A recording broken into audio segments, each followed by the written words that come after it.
namun tetap ku percaya Maha Rahim Engkau.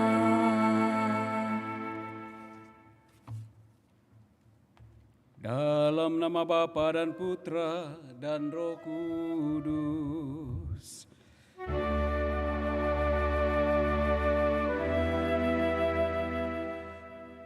Tuhan bersamamu.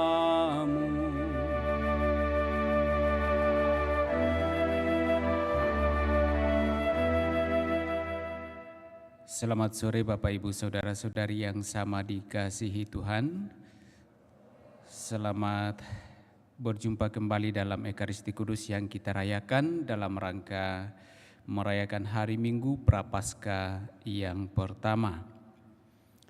Lewat sabda Allah yang kita dengarkan, kembali kita diingatkan dan sekaligus penegasan-penegasan kita kepada kita bahwa dalam menjalani kehidupan kita sebagai pengikut-pengikut Kristus, hendaklah kiranya kita juga senantiasa berteladan pada Kristus yang meskipun dicobai dalam seluruh perjalanan hidupnya, ia tetap setia pada karya perutusan Allah untuk menyelamatkan bangsa-bangsa.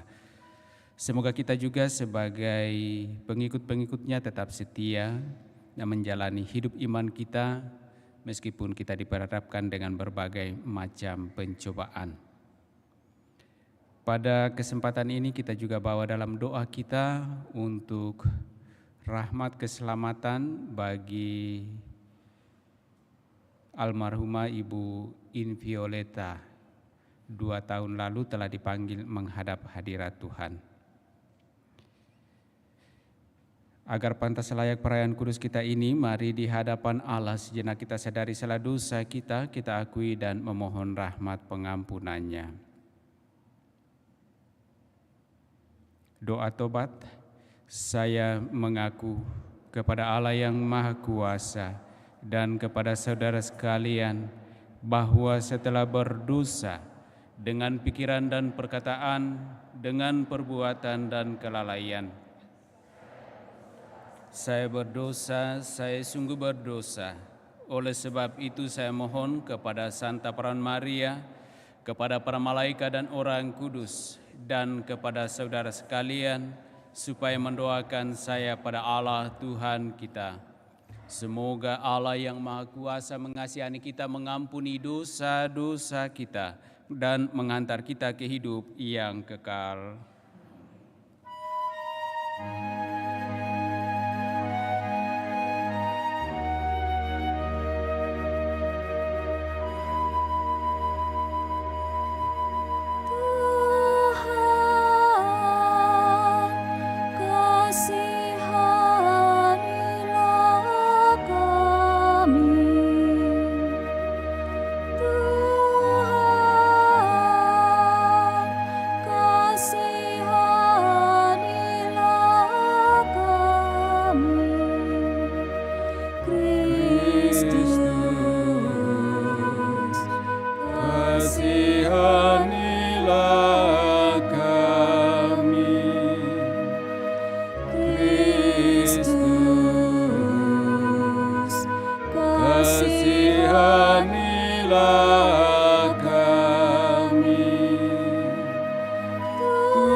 Marilah berdoa. Allah yang Maha Kuasa, kami menjalankan masa Prapaskah ini sebagai tanda pertobatan kami. Semoga kami semakin mengenal misteri Kristus dan mampu menghadirkannya dengan hidup yang pantas. Kami bersyukur kepadamu, Engkau senantiasa memberikan kami kesempatan untuk sungguh dapat memperbaiki seluruh kehidupan kami melalui pertobatan-pertobatan kami, sehingga kami sungguh layak dan pantas di hadapan-Mu, memperoleh berkat dan karunia-Mu. Dengan pengantaraan Yesus Kristus Putra-Mu Tuhan kami, yang bersama dengan Dikau dalam persatuan Roh Kudus hidup dan berkuasa Allah sepanjang segala masa. Mari kita duduk mendengarkan sabda Tuhan.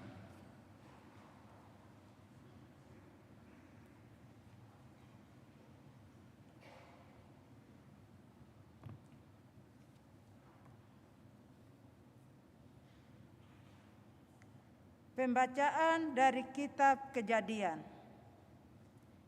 Ketika Tuhan Allah menjadikan langit dan bumi, Ia membentuk manusia dari debu tanah dan menghembuskan nafas hidup ke dalam hidungnya. Demikianlah manusia itu menjadi makhluk yang hidup. Selanjutnya Tuhan Allah membuat sebuah taman di Eden di sebelah timur. Di situ ditempatkannya lah manusia yang dibentuknya itu. Lalu Tuhan Allah menumbuhkan berbagai pohon dari bumi yang menarik dan yang baik untuk dimakan buahnya. Di tengah taman itu, Ia menumbuhkan pohon kehidupan serta pohon pengetahuan tentang yang baik dan yang jahat. Dari segala binatang di darat yang dijadikan oleh Tuhan Allah, ular adalah binatang yang paling cerdik. Ular itu berkata kepada perempuan yang telah diciptakan Tuhan, "Tentulah Allah berfirman, semua pohon dalam taman ini jangan kamu makan buahnya, bukan?" Sahut perempuan itu kepada ular, "Buah dari semua pohon dalam taman ini boleh kami makan.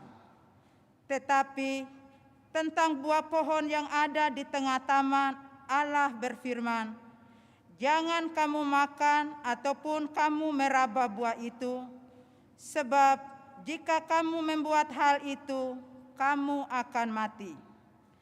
Tetapi ular itu berkata kepada perempuan itu, "Kamu sekali-kali tidak akan mati. Tetapi Allah mengetahui bahwa waktu kamu makan buah dari pohon itu, matamu akan terbuka dan kamu akan menjadi seperti Allah, tahu tentang yang baik dan yang jahat." Perempuan itu melihat bahwa buah pohon itu baik untuk dimakan dan sedap kelihatannya. Lagi pula pohon itu menarik hati karena memberi pengertian, maka ia mengambil dari buahnya lalu dimakan dan diberikannya juga kepada suaminya yang bersama-sama dengan dia, dan suaminya pun memakannya. Maka terbukalah mata mereka berdua dan mereka tahu bahwa mereka telanjang. Lalu mereka menyemak daun pohon ara dan membuat cawat. Demikianlah sabda Tuhan.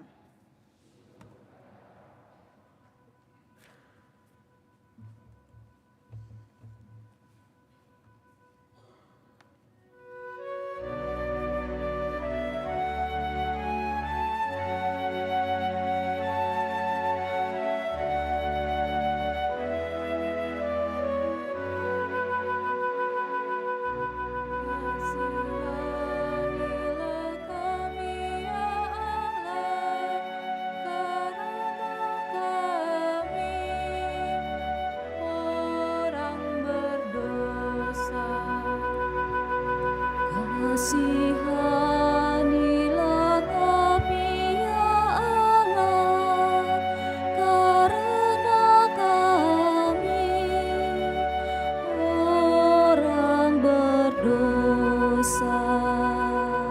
Kasihanilah-Ku ya Allah, menurut kasih setiamu, menurut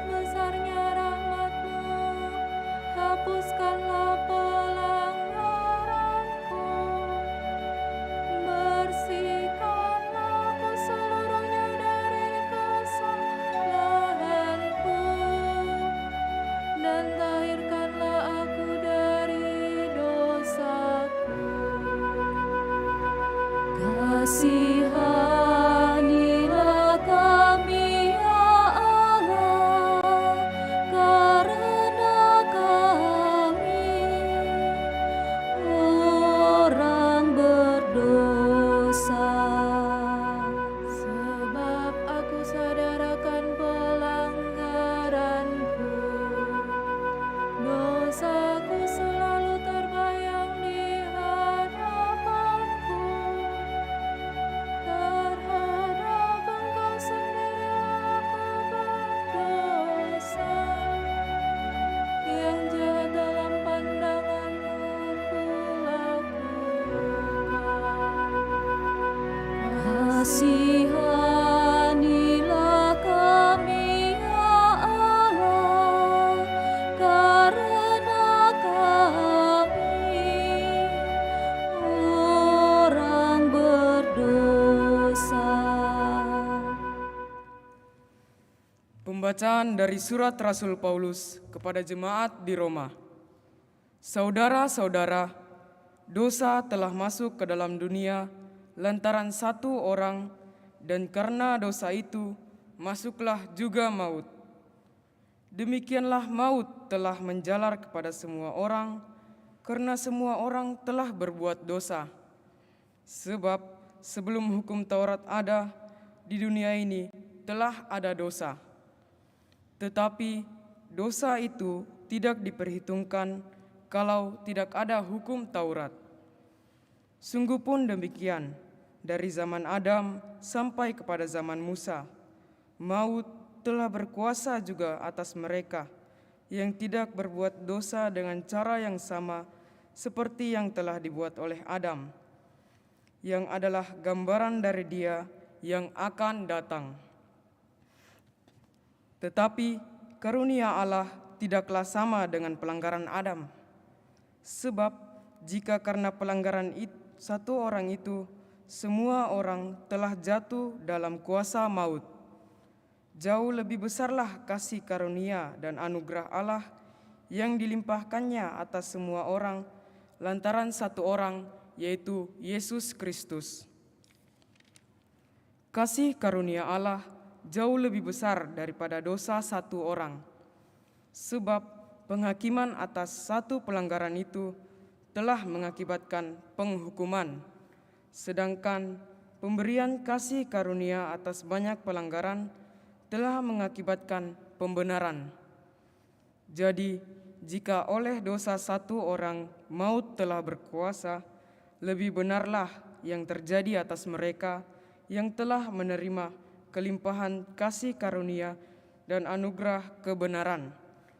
Mereka akan hidup dan berkuasa oleh karena satu orang itu, yaitu Yesus Kristus. Sebab itu, seperti satu pelanggaran, semua orang beroleh penghukuman. Demikian pula, oleh satu perbuatan kebenaran, semua orang beroleh pembenaran untuk hidup. Jadi, seperti oleh ketidaktaatan satu orang, semua orang telah menjadi orang berdosa. Demikian pula oleh ketaatan satu orang, semua orang menjadi orang benar. Demikianlah sabda Tuhan. Kita berdiri.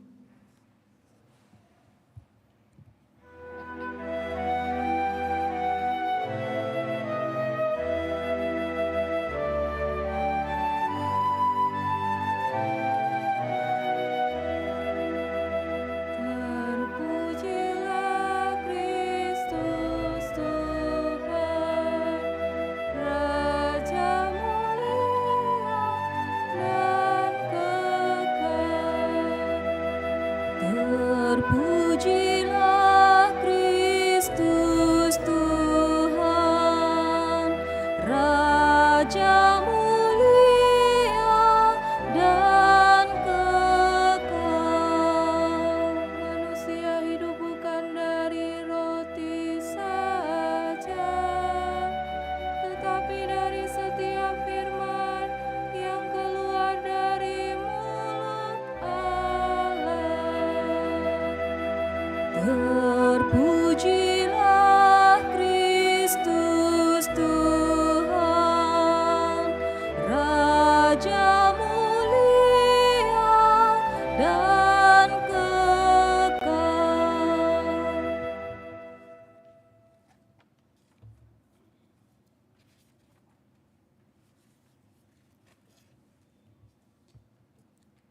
Tuhan bersamamu.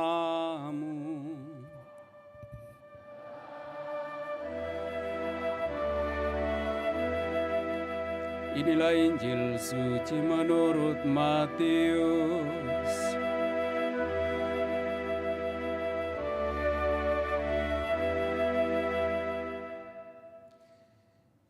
Sekali peristiwa, Yesus dibawa oleh Roh ke padang gurun untuk dicobai iblis.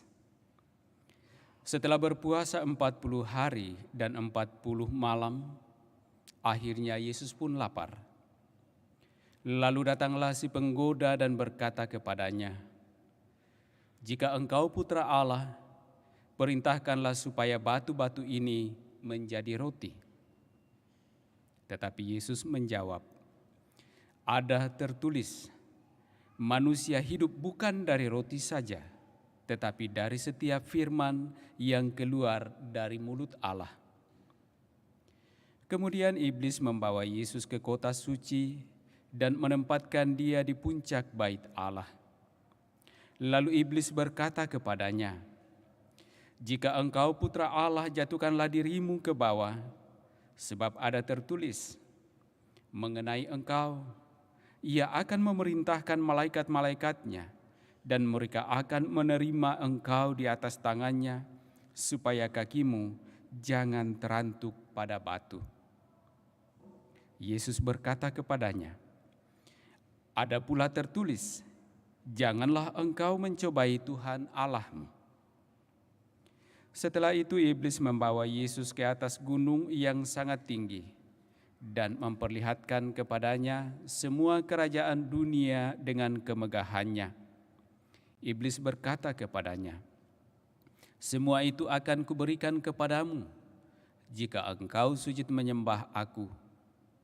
Lalu berkatalah Yesus kepadanya, "Enyahlah iblis, sebab ada tertulis, engkau harus menyembah Tuhan Allahmu, dan hanya kepada Dia sajalah engkau berbakti." Sesudah itu iblis meninggalkan Yesus, dan lihatlah malaikat-malaikat datang melayani Dia. Demikianlah sabda Tuhan.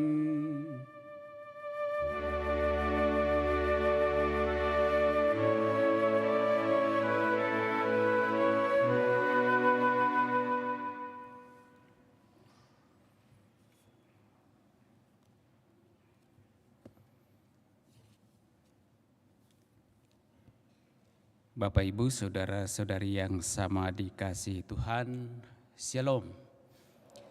Apa kabar? Puji Tuhan, kabar baik. Belum 1 minggu full puasa ya.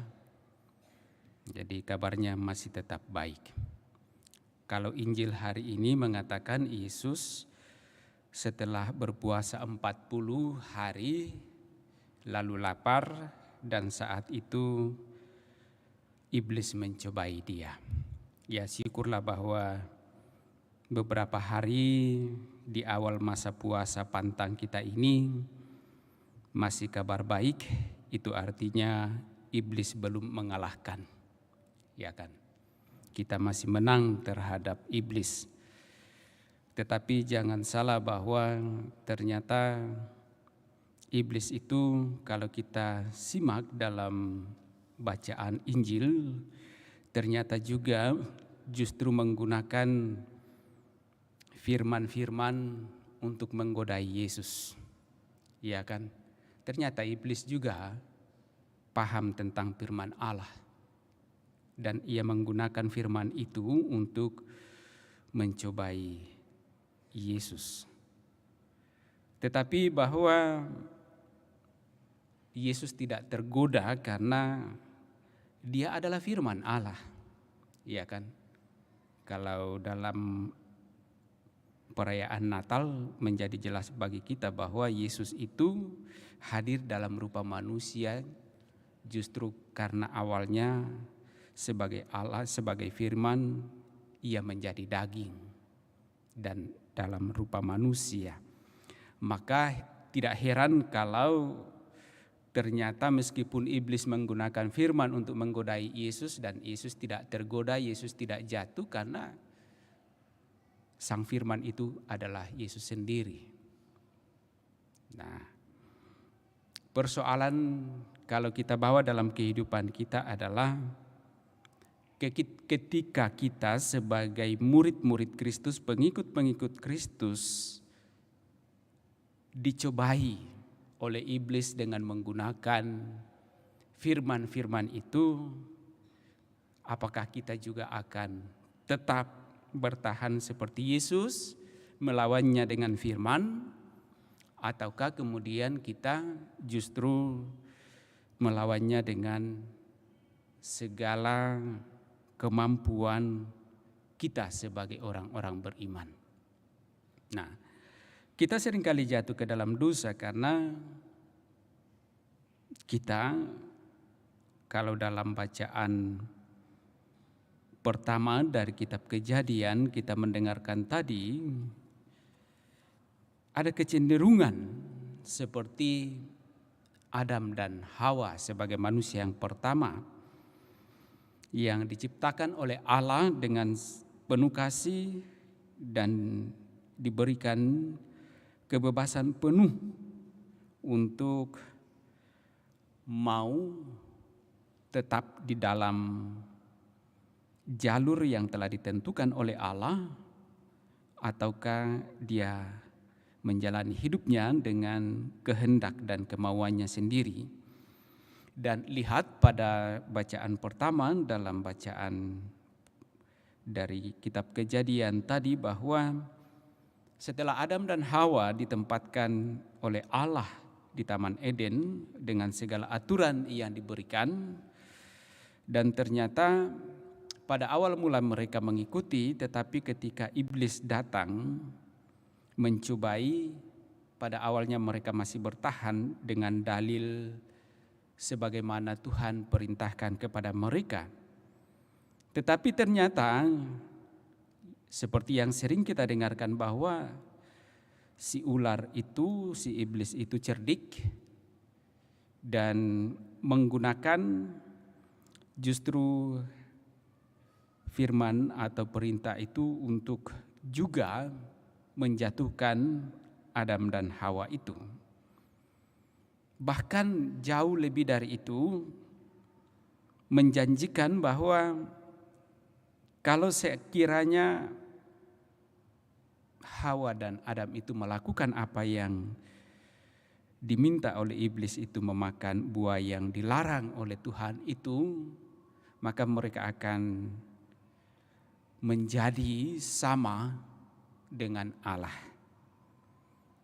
Dan saya kira hal yang sama itulah, kecenderungan seperti itulah yang juga senantiasa menjadi godaan yang terbesar bagi kita sebagai orang-orang yang mengaku diri sebagai orang beriman, di mana kita ditawarkan berbagai macam hal yang pada akhirnya mengarahkan kita untuk seolah-olah akan menjadi sama bahkan melebihi yang kita imani.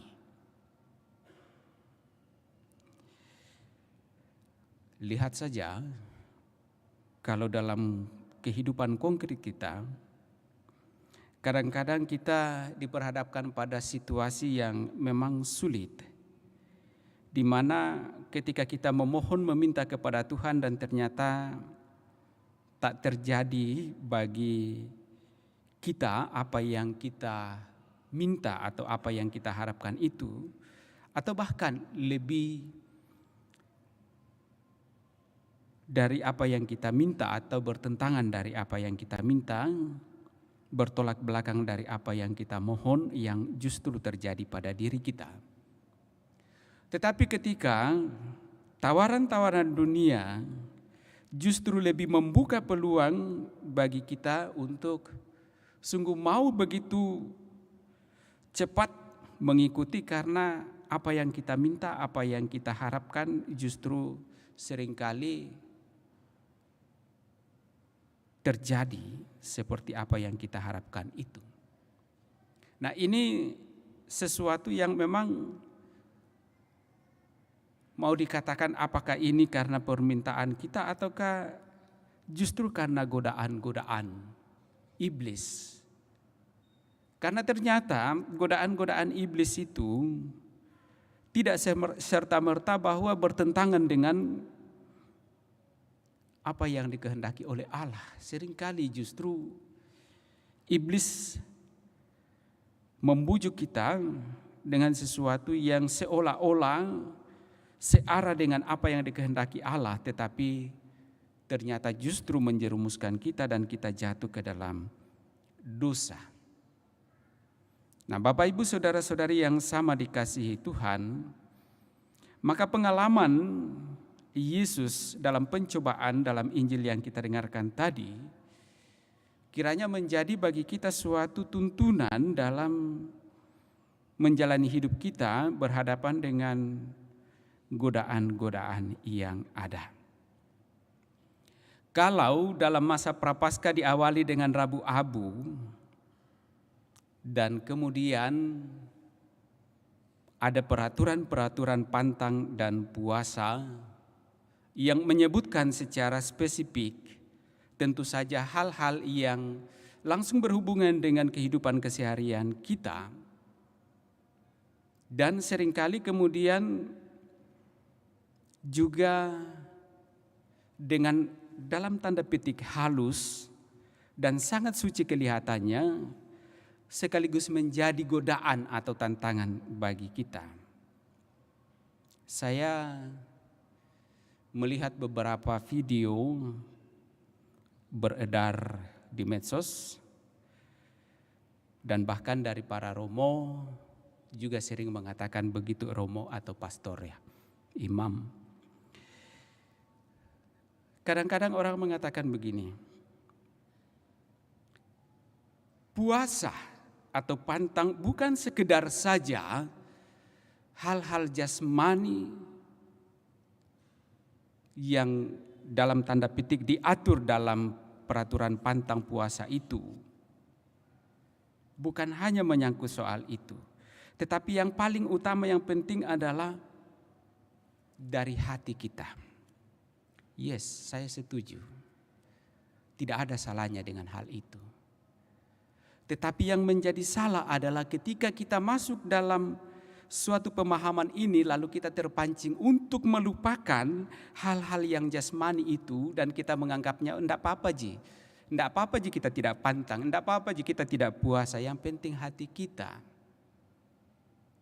Tetapi justru lewat hal-hal yang sangat sederhana jasmani duniawi ini, kalau kita tidak setia dan kalau kita tidak sungguh-sungguh taat, mengekang hidup kita secara jasmani, secara duniawi, secara lahiriah, maka hati kita pun tidak akan sampai ke sana.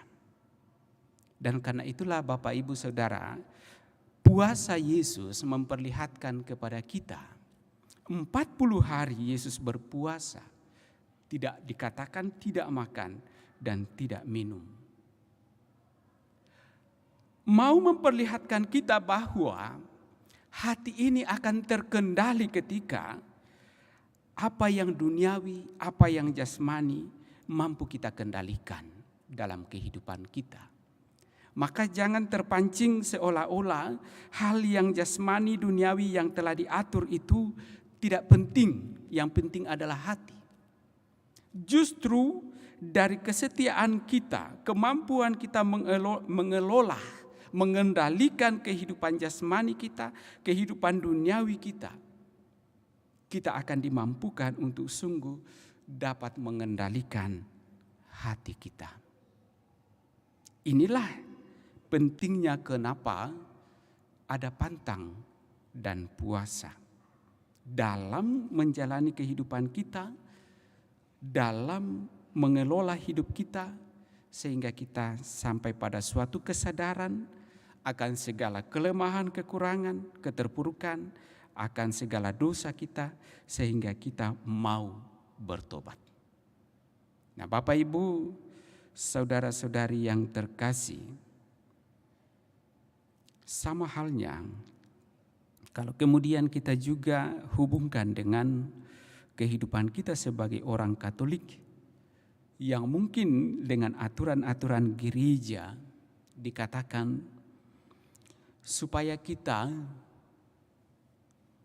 ke gereja pada hari Minggu karena itu hari Tuhan, atau melakukan aturan-aturan yang telah ditentukan oleh gereja. Bukan sekedar aturan yang dibuat, tetapi sesungguhnya itu dibuat supaya kita menggunakan itu untuk dari hari ke hari dapat sungguh mengolah, mengendalikan, mengarahkan hati dan pikiran kita, bukan semata-mata kepada hal-hal duniawi, tetapi juga kepada hal-hal yang sifatnya ilahi.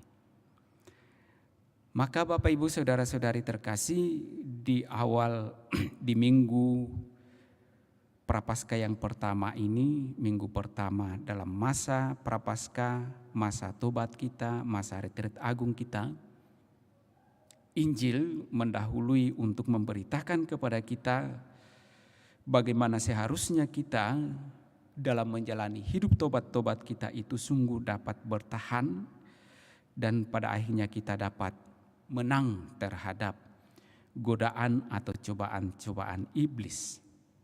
Dan Yesus telah menunjukkan hal itu kepada kita.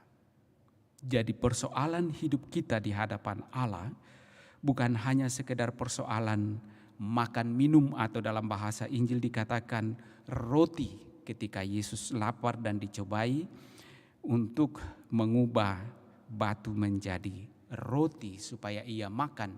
Tetapi ternyata Yesus menegaskan manusia hidup bukan dari roti saja, tetapi dari setiap firman yang keluar dari mulut Allah.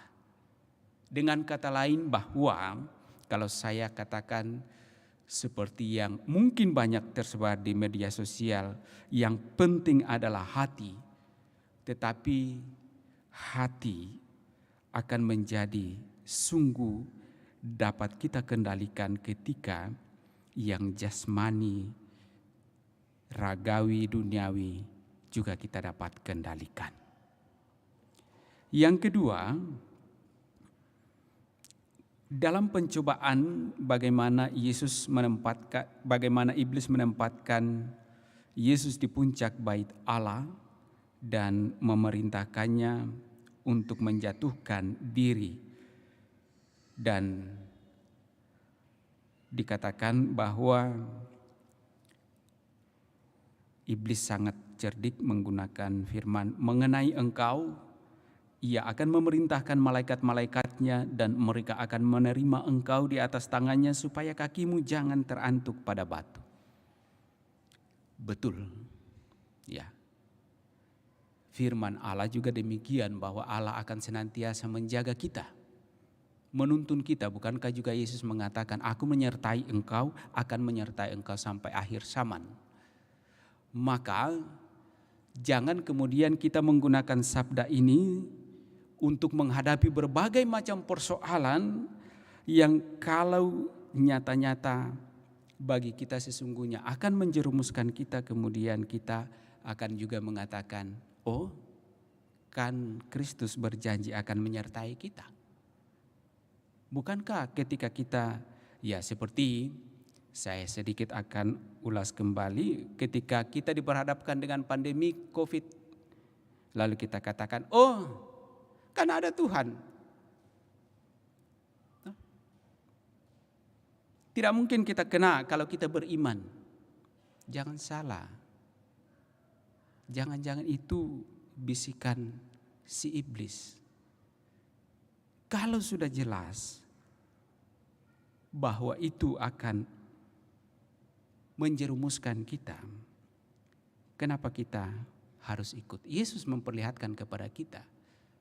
Yesus tahu persis bahwa toh kalau ia menjatuhkan diri dari Ya mungkin kalau kita bandingkan dengan gereja kita, mungkin ketika dia naik di lantai 5 lalu disuruh menjatuhkan diri ke bawah dan akan ditangani atau diterima oleh malaikat-malaikat dan dia tidak akan terluka. Bisa terjadi. Tetapi Yesus sendiri sadar akan hal itu. Bukan maksudnya seperti itu. Allah membuat firman seperti itu supaya kita dapat melabrak segala sesuatu yang kita sudah tahu risikonya seperti apa. Iya kan? Tetapi lihatlah, Yesus menjawab dengan menggunakan firman, janganlah engkau mencobai Tuhan Allahmu. Menjadi jelas bagi kita.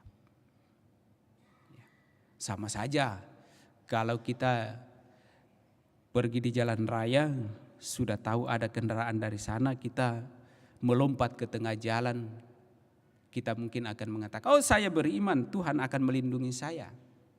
Jangan, itu pencobaan kepada Allah.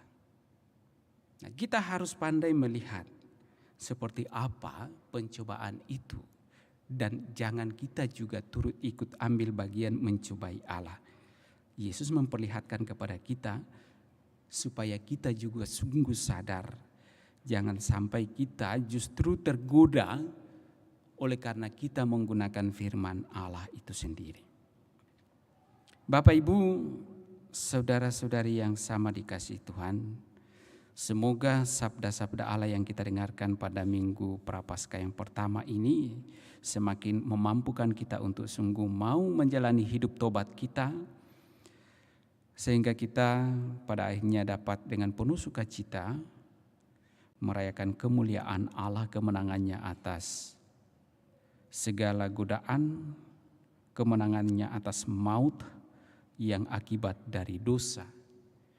Kita pun pada akhirnya dalam menjalani masa Prapaskah ini dapat merayakan kemenangan itu.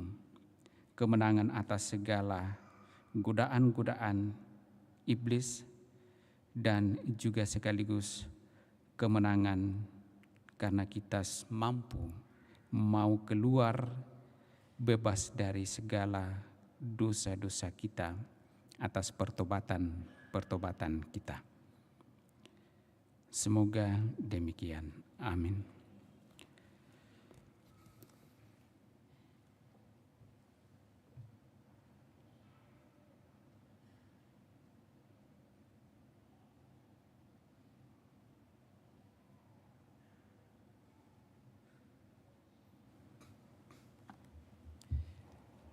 Saudara-saudari yang sama dikasihi Tuhan, mari kita bangkit berdiri, kita meneguhkan kembali iman kepercayaan kita bersama mendoakan doa iman syahadat yang singkat. Aku percaya akan Allah Bapa yang Maha Kuasa, pencipta langit dan bumi, dan akan Yesus Kristus Putranya yang tunggal Tuhan kita, yang dikandung dari Roh Kudus, dilahirkan oleh perawan Maria, yang menderita sengsara dalam pemerintahan Pontius Pilatus, disalibkan, wafat dan dimakamkan, yang turun ke tempat penantian, pada hari ketiga bangkit dari antara orang mati, yang naik ke surga duduk di sebelah kanan Allah Bapa yang Maha Kuasa. Dari situ ia akan datang mengadili orang hidup dan mati. Aku percayakan Roh Kudus, Gereja Katolik yang kudus, persekutuan para kudus, pengampunan dosa, kebangkitan badan, kehidupan yang kekal. Amin.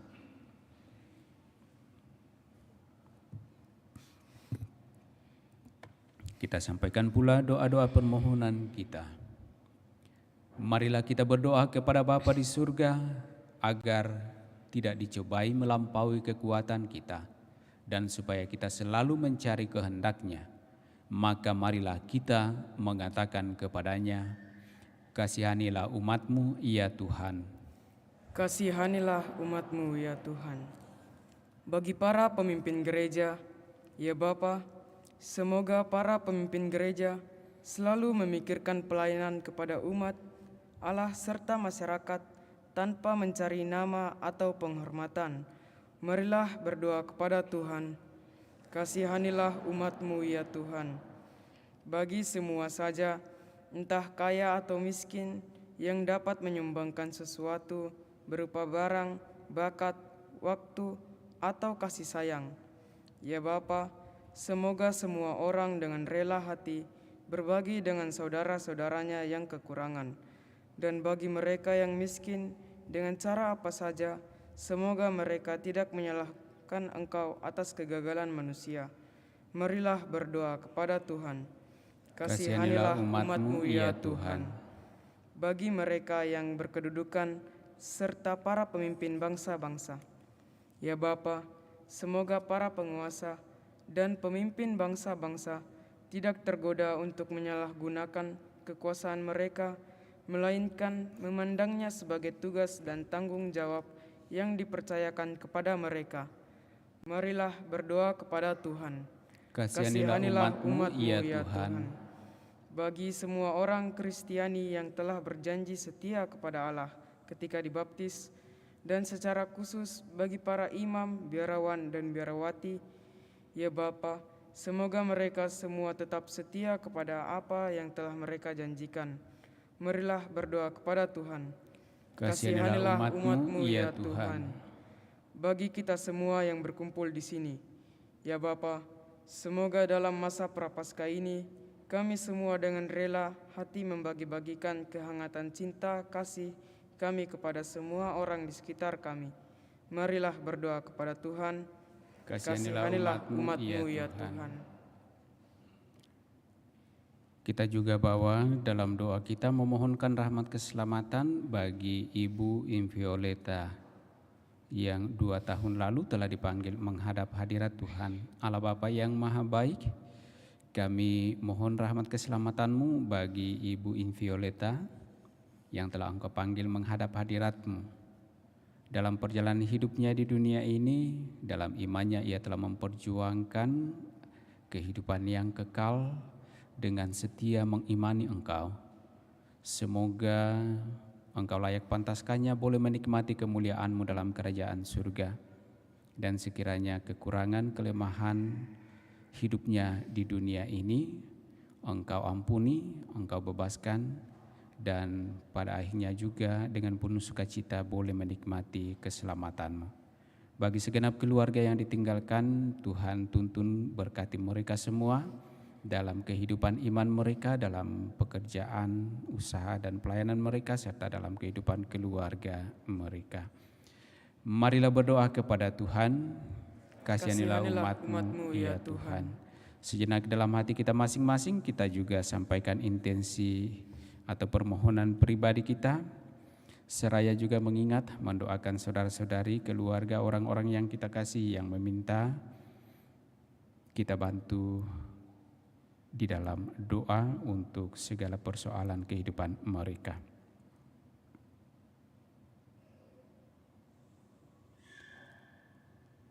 Marilah berdoa kepada Tuhan. Kasihanilah umat-Mu ya Tuhan. Tuhan Allah kami, Engkau menghendaki supaya hati kami bebas untuk melayani Engkau dan sesama. Jangan biarkan kami terikat pada hal-hal yang menjauhkan kami daripada-Mu. Jadikanlah kami manusia bebas untuk menyambut datangnya kerajaan-Mu di tengah-tengah kami, dengan perantaraan Yesus Kristus Tuhan kami. Amin. Kita lanjutkan perayaan kudus kita dengan liturgi Ekaristi.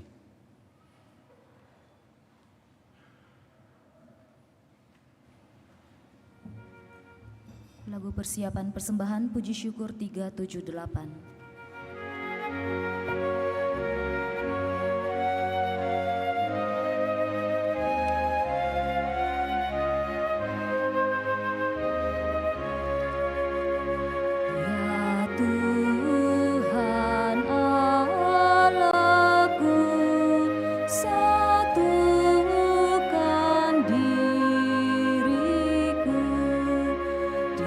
Dalam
salibnya.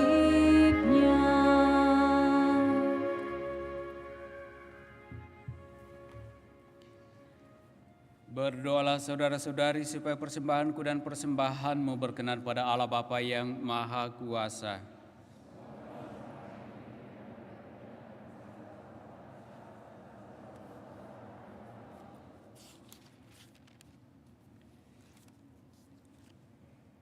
Ya Allah, kami mohon semoga hidup kami selaras dengan kurban yang kami persembahkan ini, sebab dengan persembahan ini kami merayakan awal masa puasa suci yang merupakan tanda keselamatan kami dengan pengantaraan Kristus Tuhan kami. Tuhan bersamamu.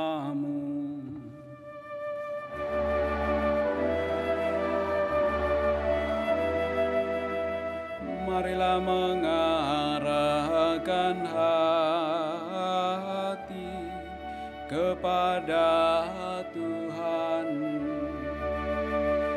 Sudah kami arahkan, marilah bersyukur kepada Tuhan Allah kita. Sudah dan sepantasnya. Sungguh pantas dan benar, layak dan menyelamatkan bahwa kami selalu dan dimanapun bersyukur kepadamu Tuhan Bapa yang kudus, Allah yang maha kuasa dan kekal, dengan pengantaraan Kristus Tuhan kami. Sebab Engkau memperkenankan umat-Mu menantikan misteri Paskah setiap tahun dalam sukacita dengan budi yang dimurnikan, supaya dengan lebih bersemangat mereka mengambil bagian dalam ibadat suci dan karya kasih, dan dengan lebih sering menerima sakramen-sakramen yang membuat mereka lahir kembali. Mereka diantar sampai pada kepenuhan rahmat sebagai anak-anak-Mu. Sebab itu, bersama para malaikat dan malaikat agung, bersama singgasana dan kekuasaan, serta bersama seluruh laskar surgawi, kami melakukan mada kemuliaan bagi-Mu dengan tak henti-hentinya bernyanyi.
Kuduslah Engkau Tuhan, sumber segala kekudusan, maka kami mohon kuduskanlah persembahan ini dengan pencurahan Roh-Mu, agar bagi kami menjadi tubuh dan darah Tuhan kami, Yesus Kristus.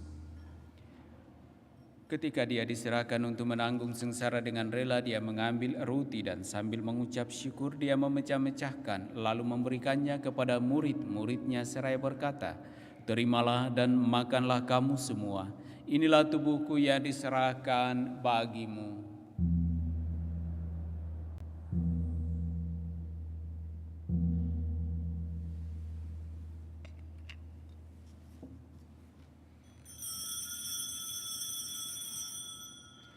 Demikian pula sesudah perjamuan dia mengambil piala. Sekali lagi dia mengucap syukur kepadamu, memberikannya kepada murid-muridnya seraya berkata, terimalah dan minumlah kamu semua. Inilah piala darahku, darah perjanjian baru dan kekal yang ditumpahkan bagimu dan bagi semua orang demi pengampunan dosa. Lakukanlah ini sebagai kenangan akan daku.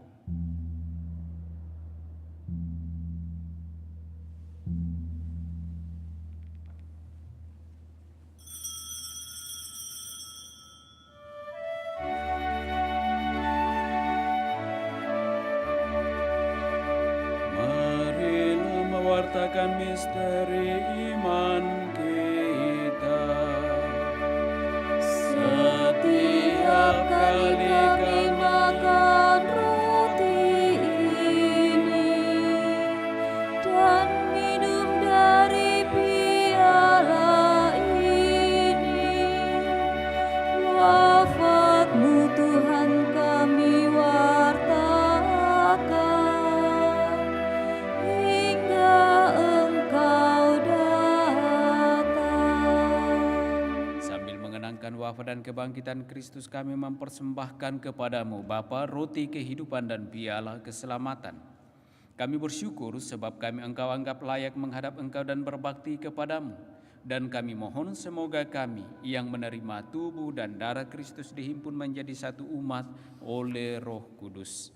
Ingatlah Tuhan akan gerejamu yang tersebar di seluruh bumi, agar Engkau menyempurnakannya dalam cinta kasih, dalam persatuan dengan Paus kami Fransiskus dan Uskup Agung kami Yohanes, serta semua rohaniwan. Ingatlah juga akan saudara-saudari kami yang telah meninggal dengan harapan akan bangkit, dan akan semua orang yang telah berpulang dalam kerahiman-Mu, dan terimalah mereka dalam cahaya wajah-Mu. Kami mohon kasihanilah kami semua agar kami Engkau terima dalam kebahagiaan abadi bersama Santa Perawan Maria Bunda Allah, Santo Yosef mempelainya, para rasul dan semua orang kudus sepanjang masa yang hidupnya berkenan padamu. Semoga kami pun Engkau perkenankan terus serta memuji dan memuliakan Dikau dengan pengantaraan Yesus Kristus Putramu. Dengan pengantaraan Dia, bersama Dia dan dalam Dia, bagimu Allah Bapa yang Maha Kuasa, dalam persekutuan dengan Roh Kudus segala hormat dan kemuliaan sepanjang segala masa.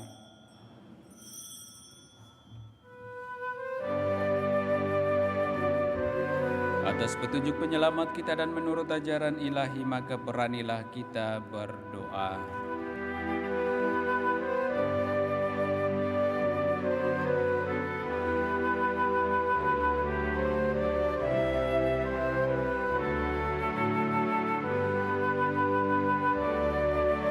Bapa kami yang ada di surga, dimuliakanlah nama-Mu, datanglah kerajaan-Mu, jadilah kehendak-Mu di atas bumi seperti di dalam surga.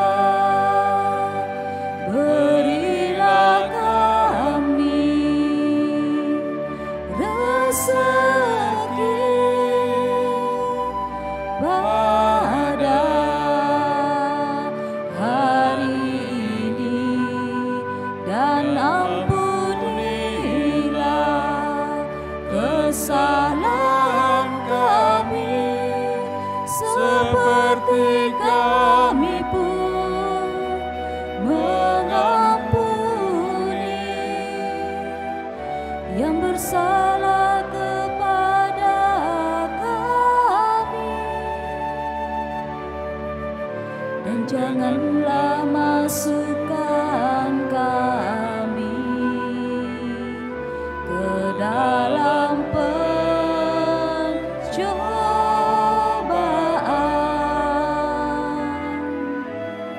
tetapi bebaskanlah kami dari yang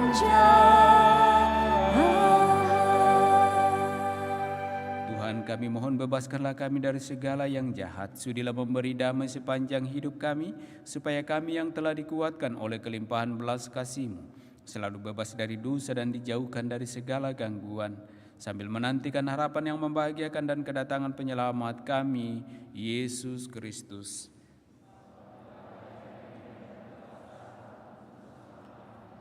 Tuhan Yesus Kristus, Engkau telah bersabda kepada para rasul-Mu, damai-Ku kutinggalkan bagimu, damai-Ku kuberikan kepadamu. Janganlah memperhitungkan dosa kami, tetapi perhatikanlah iman gereja-Mu dan berilah kami damai dan kesatuan sesuai dengan kehendak-Mu. Engkau yang hidup dan meraja sepanjang segala masa. Semoga damai Tuhan selalu bersamamu.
Lihatlah anak domba Allah.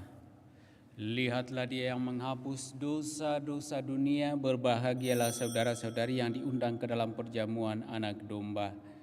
Tuhan, saya tidak pantas Engkau datang pada saya, tetapi bersabdalah saja maka saya akan sembuh.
Lagu Komuni Puji Syukur 420.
Puji Syukur 485.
Manusia hidup bukan dari makanan saja, melainkan juga dari setiap sabda Allah.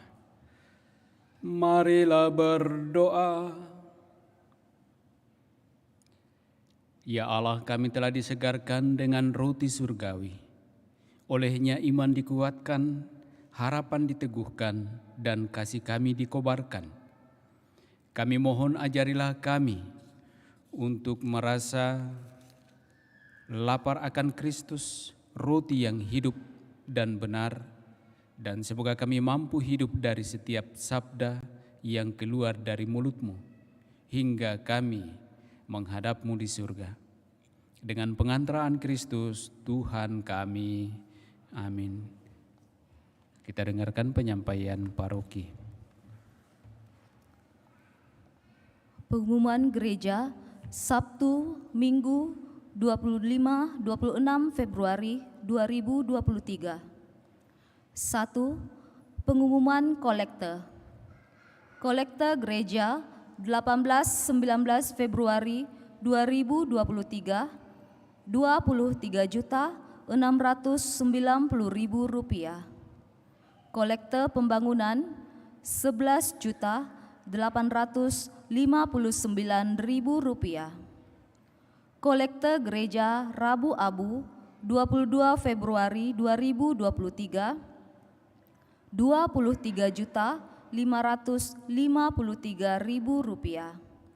Kolekte pembangunan Rp11.570.000. 2. Kursus persiapan perkawinan dilaksanakan setiap hari Sabtu jam 8 malam di aula lantai 1.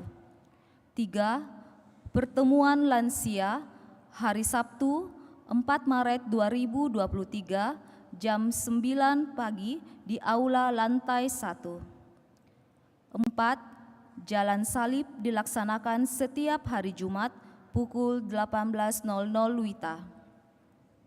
5. Berdasarkan surat keputusan Ketua Umum Lembaga Pembinaan dan Pengembangan Pesparani Katolik Kota Makassar nomor 001/SK/LP3KD Makassar /2/2023 tanggal 2 Februari 2023 telah terbentuk Panitia Pesparani Katolik kedua Kota Makassar. Sehubungan dengan hal tersebut, akan diselenggarakan kegiatan Lomba Pesta Paduan Suara Gerejani atau Pesparani Katolik 2 Kota Makassar sesuai rencana akan diadakan pada Senin sampai Minggu 26 Juni sampai 2 Juli 2023. Adapun lomba-lomba yang akan dilaksanakan yakni 1. Lomba Mazmur, 2. Lomba Mazmur Remaja, 3. Lomba Mazmur OMK, 4. Lomba Mazmur Dewasa, 5. Lomba Cerdas Cermat Rohani Anak, 6. Lomba Cerdas Cermat Rohani Remaja, 7. Lomba Bertutur Kitab Suci, 8. Lomba Paduan Suara Anak, 9. Lomba Paduan Suara OMK Campuran, 10. Lomba Paduan Suara Dewasa Campuran. Pendaftaran lomba dilakukan melalui Paroki Kristus Raja Andalas. Demikian pengumuman gereja minggu ini.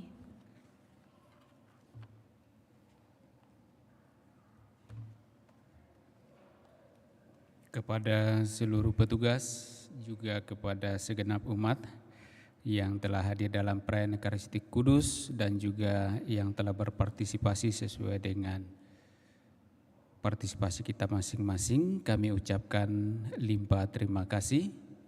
Dan mari kita menutup seluruh rangkaian Ekaristi Kudus kita dengan menerima berkat Tuhan.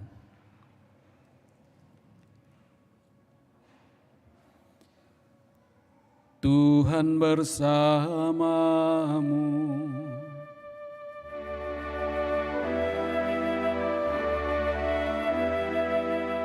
Semoga Allah yang Maha Kuasa memberkati saudara-saudari, Bapa dan Putra dan Roh Kudus.